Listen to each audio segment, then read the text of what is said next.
हम लोग का अकाउंटिंग में अकाउंट का हम लोग का टर्म 2 का एग्जामिनेशन है, जिसके तहत हमारा चैप्टर है सिलेबस के अनुसार अकाउंटिंग फॉर इनकम्प्लीट रिकॉर्ड और single system.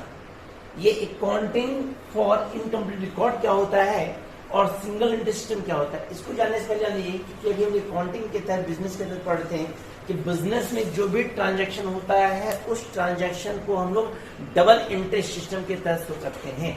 Double interest system मतलब होता है डेबिट एंड क्रेडिट। क्या होता है सर? तो डबल इंटरेस्ट सिस्टम में क्या होता है कि डेबिट और क्रेडिट का राशि होता है इक्वल होता है, हमेशा अमाउंट क्या होता है हमेशा इक्वल होता है।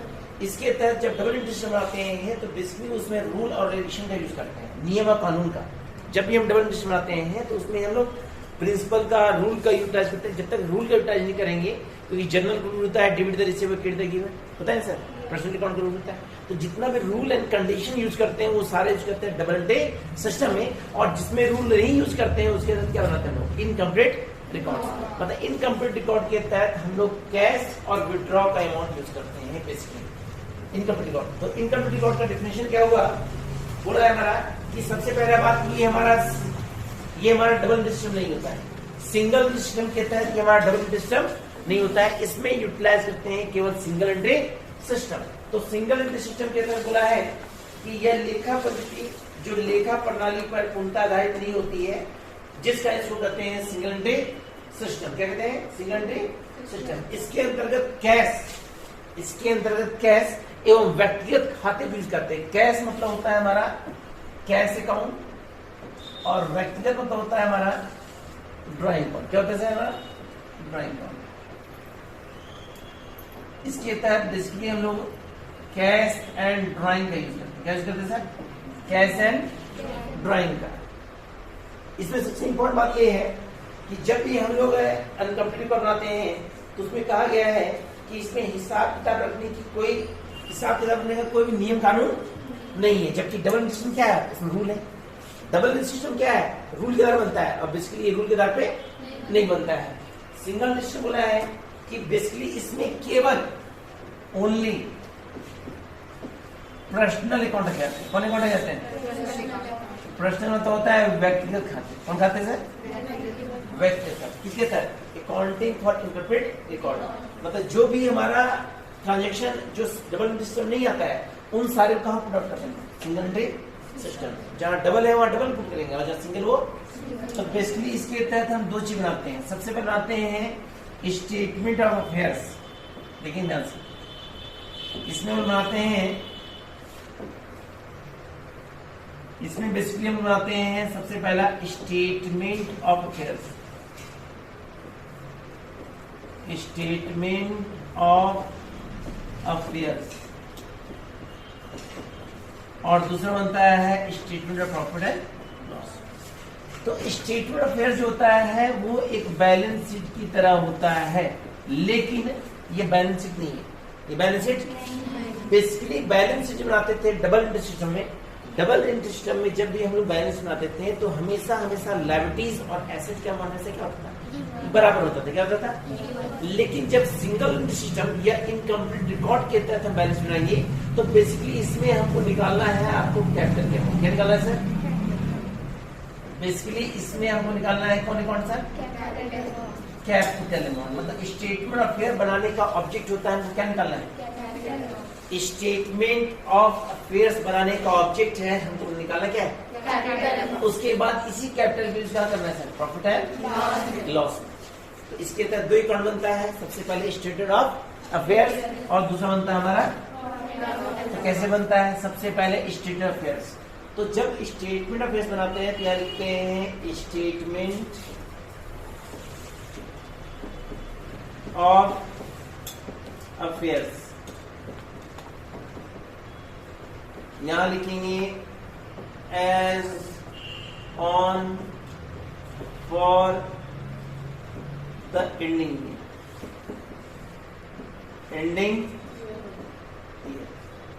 जो भी डेट हो डाल देंगे, कॉलम बनाएंगे लायबिलिटीज अमाउंट एसेट्स और अमाउंट। लायबिलिटीज अमाउंट एसेट्स और अमाउंट। यहाँ पे क्या करेंगे सर? सबसे पहले यहाँ लिखेंगे आपका लायबिलिटीज। क्या लिखेंगे सर?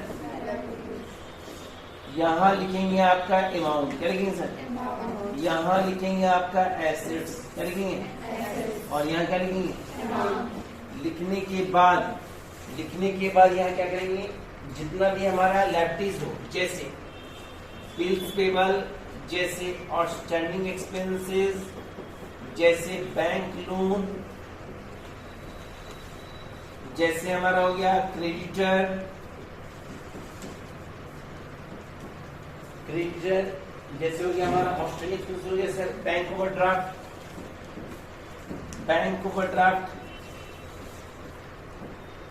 ये अमाउंट इसका लिखेंगे हमेशा क्लोजिंग पेमेंट। किस अमाउंट लिखेंगे सर? यहाँ पे लिखेंगे आपका all fix assets and all current assets. Fix में होता है land, building, motor car, furniture, जिसका इंटरेस्ट एक साल से अधिक करते हैं। और करंट हो गया आपका कैश, स्टॉक, डेटर, लिख देते हैं cash, stock, debtor, bill receivable, advance etcetera. जोड़ दिए। अब हमेशा अमाउंट इधर ज्यादा और इधर कम होगा, तो इधर जो कम होगा ना वही मेरा कहलाएगा क्लोजिंग कैपिटल। क्या कहलाएगा? यही क्लोजिंग कैपिटल निकालने के लिए बनाते हैं क्या? स्टेटमेंट ऑफ, यहाँ लिखेंगे BF मतलब बैलेंसिंग फिगर, तो इसी को निकालने के लिए बनाते हैं स्टेटमेंट ऑफ अफेयर्स। अब बनाएंगे स्टेटमेंट ऑफ PL। क्या बनाएंगे sir? Statement of PL, statement of, यहाँ लिखेंगे पर्टिकुलर अमाउंट, यहाँ क्या लिखेंगे सर? यहाँ लिखेंगे पर्टिकुलर और अमाउंट। पर्टिकुलर अमाउंट लिखने के बाद सिंपल क्या करेंगे? यहाँ लिखेंगे क्लोजिंग कैपिटल। क्या लिखेंगे सर? ये कौन सा कैपिटल जो निकला है? Closing capital. इसको लिखने के बाद क्या करेंगे? इसमें प्लस करेंगे आपका ड्राइंग, प्लस क्या करेंगे? जो दिया रहेगा ड्राइंग, प्लस करने के बाद जो आएगा उसमें क्या करेंगे? एडिशनल कैपिटल को माइनस करेंगे। क्या करेंगे सर? एडिशनल कैपिटल लिखा रहेगा, एडिशनल कैपिटल को माइनस करेंगे। क्या करेंगे सर? और जो निकलेगा उसका नाम होगा एडजस्टेड कैपिटल। एडजस्टेड कैपिटल जो निकला उसका नाम एडजस्टेड कैपिटल। अब इसमें क्या करेंगे? बेसिकली इसमें यूज करेंगे अब ओपनिंग कैपिटल। क्या लिखेंगे? यहाँ माइनस करेंगे आपका ओपनिंग कैपिटल,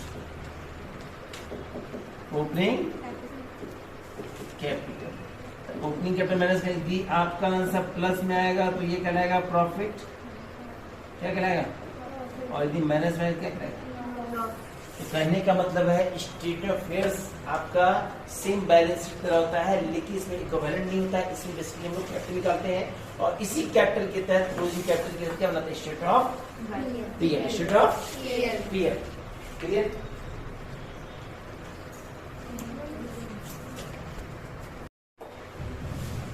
जैसा कि इनकम्प्लीट रिकॉर्ड बता रहे थे, तो आपको बताए थे कि इनकम्प्लीट रिकॉर्ड बनता है तो उसके तहत हमारा दो टेबल बनता है। एक बनता है स्टेट अफेयर्स। तो स्टेटमेंट अफेयर्स क्या होता है? बैलेंस शीट के तहत हम लोग फाइनेंशियल स्टेटमेंट पता करते हैं कि कितना हमारा एसेट और कितना लायबिलिटीज है, ठीक है। लेकिन स्टेट अफेयर्स में सिर्फ हम निकालते हैं, क्या निकालते हैं सर? कैपिटल। कौन सा निकालते हैं सर? बैलेंस शीट में स्टेटमेंट बनता है हमारा फाइनेंशियल स्टेटमेंट, लेकिन इसके तहत क्या निकलता है? हमारा कैपिटल करता है। सिंगल जब हम लोग बनाते हैं इनकम्प्लीट रिकॉर्ड के पहले हमारा जानते थे डबल इंटरेस्ट टर्म। तो डबल इंटरेस्ट टर्म में दो पहलू होता है, एक डेबिट और एक, इसमें एक ही पहलू का बनाते हैं। किसका पहलू? सिंगल। तो इसके तहत बनता है हमारा पहला होता है स्टेट ऑफ अफेयर्स। तो उसके तहत फॉर्मूला क्या होता है? लायबिलिटीज में bills payable, outstanding expenses, bank loan, creditor, bank overdraft. यहाँ सारा फिक्स एसेट्स, फिक्स एसेट पता है land, building, machine etcetera. All current assets, cash, stock, digital, PR, advance, repeat भी करते हैं, जोड़ देंगे। हमारा जो कम हुआ क्या? क्लोजिंग।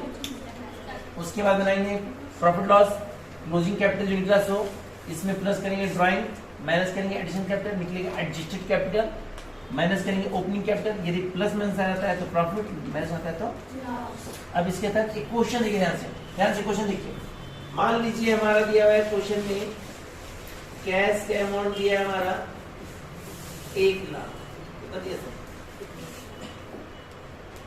ये मान लीजिए हमारा क्वेश्चन में कैश दिया है 50,000, क्रेडिटर दिया है 40,000, बिल्स पेबल दिया है हमारा 30,000 और स्टैंडिंग एक्सपेंसेस दिया है 10,000, कितना दिया सर? हमारा प्लांट दिया है 1 लाख, हमारा बैंक लोन दिया हुआ है 50,000,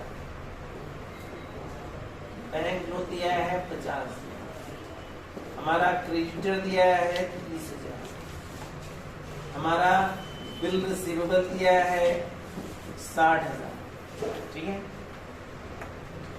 आपका एडजस्टमेंट में दिया हुआ है कि ड्राइंग पैसा निकाल रहा है हमारा 10,000, कितना निकाला सर? और एडिशनल कैपिटल कितना दिया है? एडिशनल कैपिटल का अमाउंट दिया है 15,000, कितना दिया सर? 15,000। हमको बनाना है स्टेटमेंट ऑफ अफेयर्स और balance sheet, statement of affairs और प्रॉफिट। हमको प्रॉफिट निकालना है, क्या निकालना है? Profit and loss. प्रॉफिट सबसे पहले हम बनाएंगे स्टेटमेंट ऑफ अफेयर्स। क्या बनाएंगे सर? तो यहाँ लिखेंगे स्टेटमेंट ऑफ अफेयर्स, हाँ है ना? लिख दीजिए। यहाँ जो लिखिएगा as on for as on for the ending, ending. यहाँ जो भी साल लिख देंगे हम, साल नहीं दिए, सिंपल क्वेश्चन दिए, सिंपल क्वेश्चन ये है। ये लायबिलिटीज, ये अमाउंट, ये एसेट्स और ये यहाँ लिखेंगे लायबिलिटीज, क्या लिखेंगे? यहाँ क्या लिखेंगे? यहाँ क्या लिखेंगे? और यहाँ क्या लिखेंगे? प्रश्न में एक चीज और इनपुट किए हैं, प्रश्न में एक और चीज हमारा है जिसको हम पुट करते हैं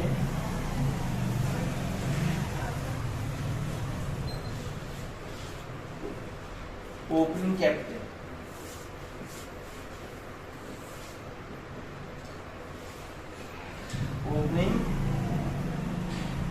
ओपनिंग कैपिटल आपका दिया है 30,000, कितना दिया सर? 30,000, कितना दिया सर? ये क्वेश्चन है। अब सबसे पहले यहाँ लिखेंगे लायबिलिटीज अमाउंट, तो लायबिलिटी में हमारा बिल्स पेबल है, आया ना? कितना अमाउंट है? अगला मेरा क्या आउटस्टैंडिंग एक्सपेंसेस है, कितना है सर? गुड। अगला हमारा क्या है? बैंक लोन, बैंक लोन कितना है सर? 50,000। क्रेडिटर कितना है सर? 30,000, कितना है सर? एसेट्स में दिया है कैश, कैश कितना दिया सर? 50,000। हमारा दिया है गिफ्टर, गिफ्टर कितना दिया है?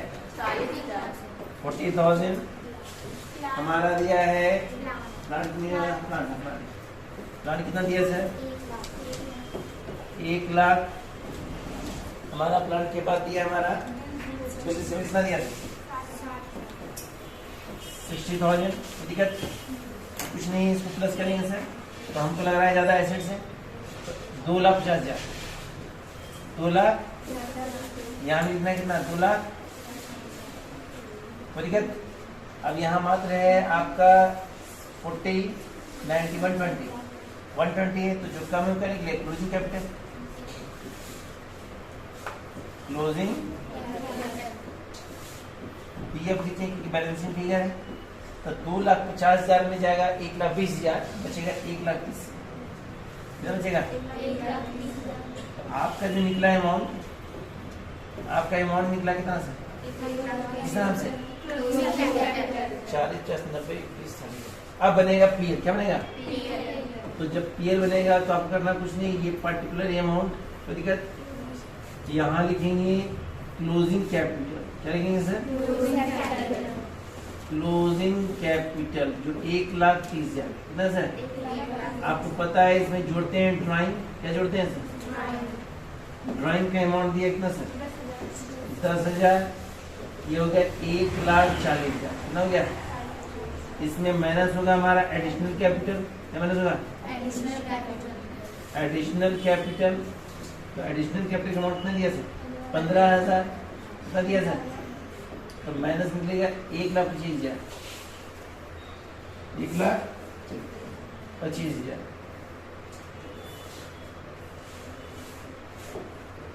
ये निकलेगा 1,25,000 1 लाख। इसका नाम कहलाएगा एडजस्टेड कैपिटल, एडजस्टेड। अब इसमें हमारा माइनस होगा ओपनिंग कैपिटल, कौन capital opening capital. Opening capital कितना है सर 30,000 कितना सर, तो ये निकलेगा हमारा कितना सर 95,000। अभी 95 प्लस है कि माइनस है सर, तो क्या हो गया सर आएगा। करना कुछ नहीं है, स्टेटमेंट ऑफ अफेयर्स के तहत जितना भी लायबिलिटीज है जितना ऐसे पुट कर देंगे, निकलेगा कराएगा क्लोजिंग कैपिटल, और प्रॉफिट निकालने के लिए जो फॉर्म बताया उस फॉर्म में पुट आउट करेंगे। यदि प्लस आता है तो प्रॉफिट, माइनस आता है तो लॉस। कोई दिक्कत